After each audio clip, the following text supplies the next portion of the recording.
হঠাৎ আমি লাফিয়ে উঠলাম। এ পাথর জ্যান্ত, এ পাথরকে আমি নড়তে দেখেছি। রঘু, রঘু, কি হলো তোর? রঘু, চোখ খোল। করে নৌকায় নিয়ে আসলাম। নৌকাতে উঠে মাঝিকে বললাম, তাড়াতাড়ি এখান থেকে চলো। এ পাথর যে জ্যান্ত, এ পাথর নড়াচড়া করে। কি আশ্চর্য! ছিলে আশ্চর্য ব্যাপার, ওই দ্বীপের পাশেই তো লঞ্চটা ডুবেছে কাল। ঝড় নেই, বৃষ্টি নেই, শুধু শুধু একটা লঞ্চ ডুবে গেল।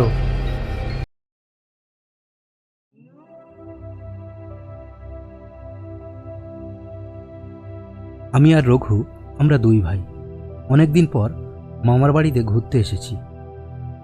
মামার বাড়ির কাছাকাছি একটা নদী আছে। আমরা ছোটবেলায় প্রায় বাবার সাথে সেই নদীর ধারে ঘুরতে যেতাম। আজ মামার বাড়ি এসে সেই নদী দেখতে খুব ইচ্ছে করছিল, তাই আমি আর রঘু বেরিয়ে পড়লাম নদী দেখার উদ্দেশ্যে। নদীর ধারে দাঁড়িয়ে আমাদের সেই পুরনো স্মৃতিগুলো মনে করতে লাগলাম।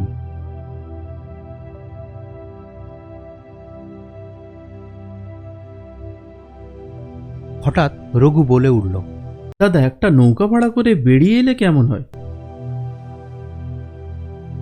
তা যা বলেছিস, মন্দ হয় না।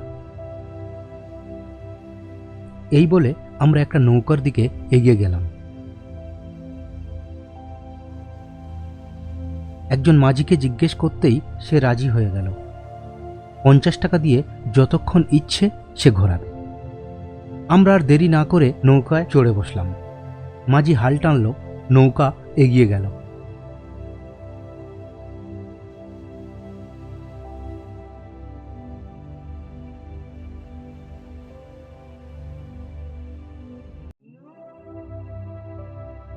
কিছুক্ষণ যাওয়ার পর রঘু বলে উঠল, দাদা, তোমার মনে আছে বাবা ওখানে একটা দ্বীপের কথা বলতো?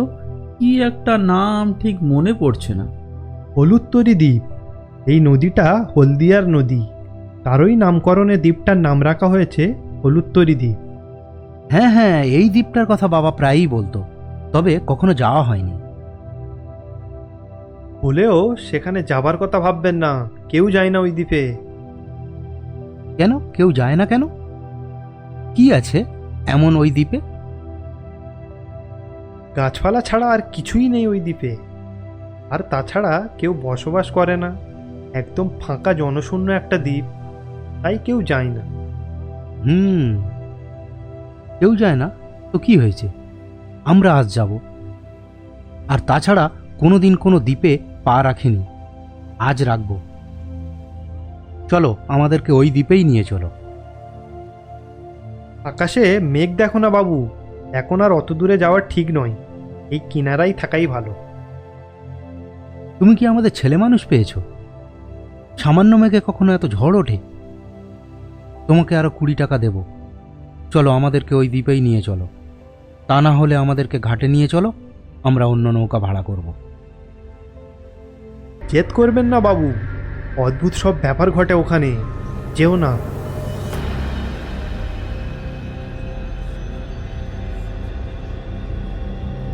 যাবে কি না বলো?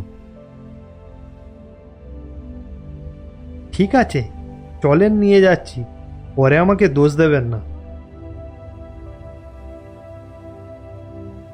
এই বলে মাঝিটি জোরে জোরে হাল টানতে লাগলো।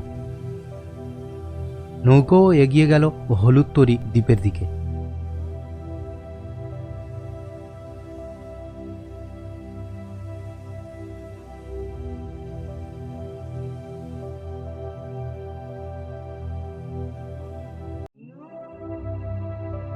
ওই যে দেখেন হলুদতরি দ্বীপ। আমরা দুজন মাথা ঘুরিয়ে দেখলাম। মনে হলো নদীর বুকে কয়েকটা গাছ যেন মাথা তুলে দাঁড়িয়ে আছে, তবে মাটি দেখা যাচ্ছে না। দেখা হলো তো, এবার নৌকা ঘোরাই। সে কি, আমরা কাছে যাব না? তোমার মতলব কি বলো তো? মাঝিরা কি দখল করে নিয়েছে দ্বীপটা, যে আমাদেরকে নিয়ে যাচ্ছ না ওই দ্বীপে? আমরা ওই দ্বীপে নেমে হাঁটতে চাই, চলুন কথা না বাড়িয়ে। এবার মাঝি রেগে গিয়ে জোরে জোরে হাল টানতে লাগলো।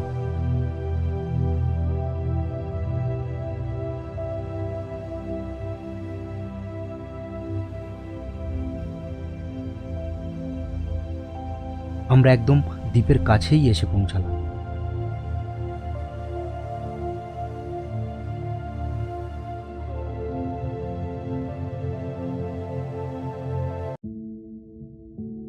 আপনাদের এখানেই নামতে হবে। আমার নৌকা ওই দ্বীপের জোয়ারে স্পর্শ করবে না। হাঁটু পর্যন্ত জলে নেমে এগিয়ে গেলাম দ্বীপটার দিকে। দ্বীপটা ভালোভাবে ঘুরতে লাগলাম। চারিদিকে বড় বড় গাছ আর ধুধু করছে বালি, আবার কোথাও কোথাও ঘাসও জন্মেছে।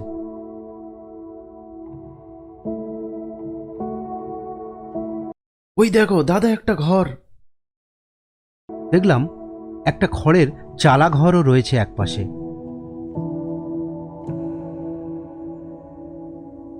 চল তো কাছেই গিয়ে দেখি কেউ আছে কিনা ঘরের ভেতর।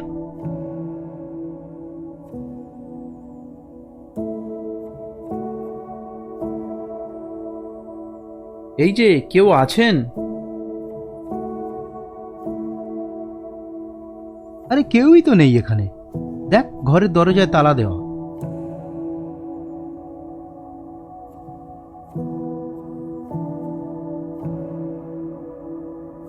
দ্বীপটা কেমন একটা চুপচাপ, কোনো শব্দ নেই, কোনো লোকজন নেই, একটা পাখিও দেখতে পেলাম না।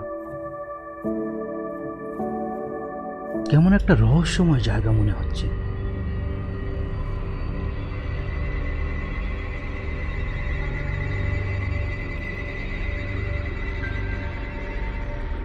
এইসব ভাবছিলাম, হঠাৎ কানে এলো একটা শব্দ। দুজন চুপচাপ দাঁড়িয়ে পড়লাম।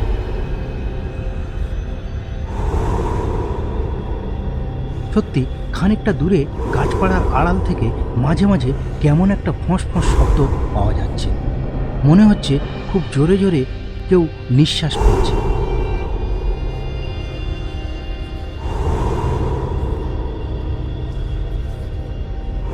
কিন্তু কোনো মানুষ এত জোরে জোরে নিঃশ্বাস ফেলতে পারে না।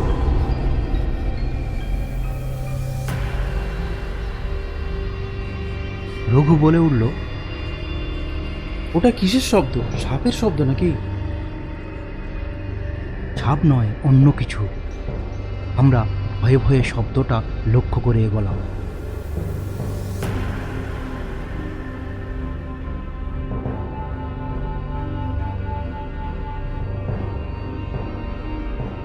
দাদা, শব্দটা ওই ঝোপ থেকেই আসছে।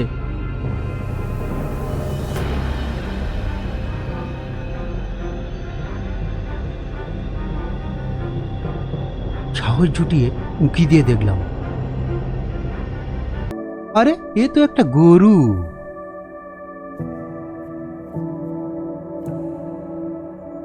গরু এলো এখানে কি করে?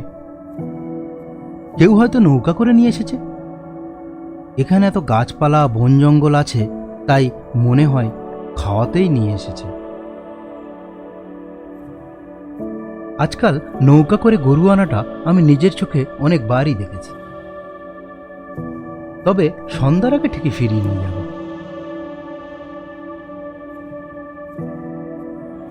কিন্তু গরুটাকে দেখে মনে হয় অসুস্থ, কেমন যেন কষ্টের মধ্যে আছে। সাপে কামড়ায়নি তো? যাই হোক, ভেতরে যাস না।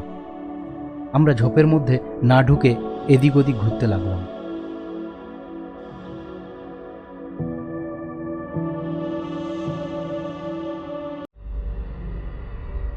দাদাভাই, একটা জিনিস লক্ষ্য করেছো এখানে? গাছপাতাগুলো কেমন যেন শুকনো। কিন্তু এখন তো বর্ষাকাল, গাছের পাতাগুলো শুকোনোর কথা নয়, গাছের ছালগুলো খসে পড়ছে। নোনা জল বলে নাকি বলো তো?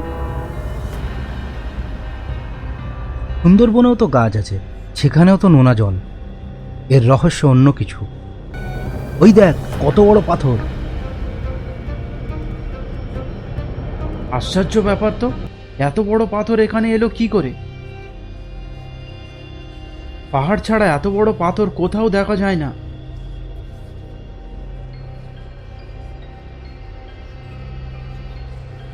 পাথরটা এমনিতে খুব সাধারণ, কিন্তু আয়তনে বিশাল। কিন্তু এই পাথর এলো কোথা থেকে? রঘু আয়, পাথরটা কাছে গিয়ে দেখি। আমরা পাথরটার কাছে গিয়ে ভালোভাবে দেখতে লাগলাম। রঘু পাথরটার গায়ে হাত বোলাতে বোলাতে বলল, উল্কা নয় তো? বলতে বলতে হঠাৎ রঘু মাথা ঘুরে মাটিতে পড়ে গেল। রঘু, রঘু, কি হলো তোর? রঘু, চোখ খোল।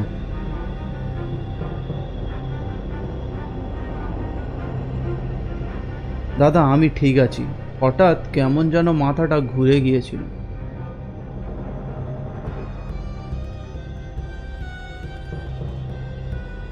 চুপ করে দাঁড়া, পাথরটার কাছে যাস না।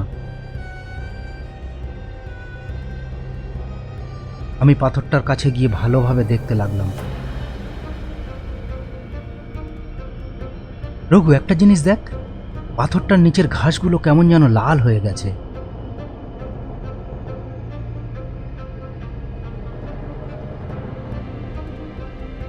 কিন্তু ঘাসে কিছু চাপা পড়লে সেটা তো হলুদ হয়ে যাওয়ার কথা, কিন্তু লাল কেন? তুই লাল ঘাস দেখেছিস? এটা মনে হয় অন্য জাতের ঘাস।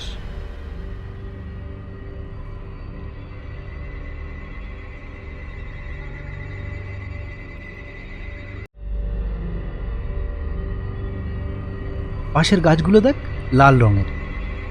তবে আমি লাল রঙের গাছ কখনো দেখিনি। অনুভব করলাম কেমন যেন ঘুম ঘুম আসছে, শরীর থেকে সমস্ত শক্তি যেন বিলুপ্ত হয়ে গেল। রঘু, আমার ঘুম ঘুম লাগছে মনে হচ্ছে, যেন এখানেই শুয়ে পড়ি। আমারও এই দ্বীপটা ছেড়ে যেতে মন চাইছে না। দাদাভাই, চলো না এখানেই থেকে যাই। হঠাৎ আমি লাফিয়ে উঠলাম। এ পাথর জ্যান্ত, এ পাথরকে আমি নড়তে দেখেছি।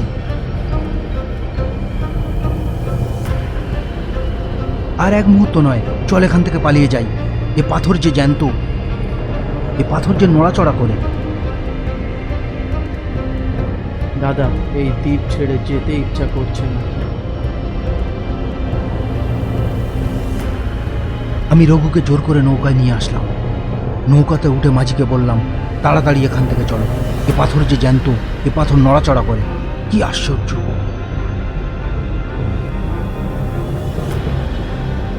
এর মধ্যে রঘু নৌকায় উঠে শুয়ে পড়ল লম্বা। আমারও কিছু ভালো লাগছে না, মাথা যেন কেমন ধরে আসছে। আমি তো আগেই বলেছিলাম ওই দ্বীপে যেও না। আগে তো আমরা ওই চরে যেতাম, ঝড় বৃষ্টি হলে ওই চরে নৌকা বেঁধে বিশ্রাম নিতাম। লোকজন আসতো গরু নিয়ে, গরু চড়াতে। কিন্তু ওই পাথরটা আসার পর থেকে কেউ আর আসে না ওখানে। ওখানে গেলে কেমন যেন মন খারাপ হয়ে যায়, ফিরে আসতে ইচ্ছা করে না। গরুগুলো অলস হয়ে পড়ে কেমন একটা। আমার আর কথা বলতে ইচ্ছে করল না। রঘুর পাশে লম্বা হয়ে শুয়ে পড়লাম।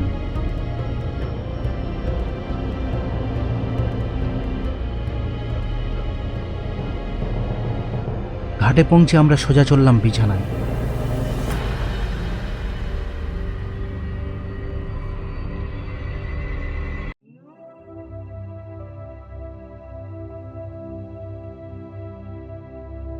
রঘু, নাকি উঠে পড়। ওই রে, কত ঘুমাবি? কাল রাত থেকে কত ডাকলাম, কোনো সাড়া শব্দ নেই, শুধুই ঘুমেই চলেছিস। কি হয়েছে তোদের? আমি মামাকে সব ঘটনা খুলে বললাম। কাঁচাকুড়ি গল্প বলার আর জায়গা পাসনি? একটা জ্যান্ত পাথর, সেটার পাশে গিয়ে দাঁড়ালে মন খারাপ হয়ে যায়, শুয়ে পড়তে ইচ্ছে করে। দূর হ, যত সব আজগুবি গল্প। স্বপ্ন দেখেছিস হয়তো তোরা। স্বপ্ন নয় মামা, সত্যিই আমি পাথরটাকে নড়তে দেখেছি। আর নৌকার মাঝিগুলো ওই দ্বীপে যেতে চায় না। ওরা ভয় পায়। পুলিশকে একটা খবর দেওয়ার দরকার আছে মামা।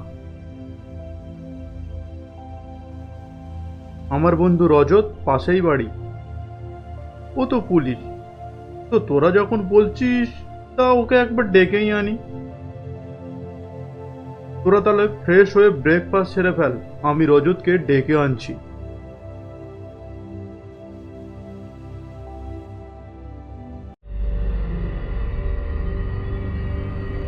কিছুক্ষণ পর মামার বন্ধু পুলিশ রজত কাকু সেখানে এসে হাজির হলো।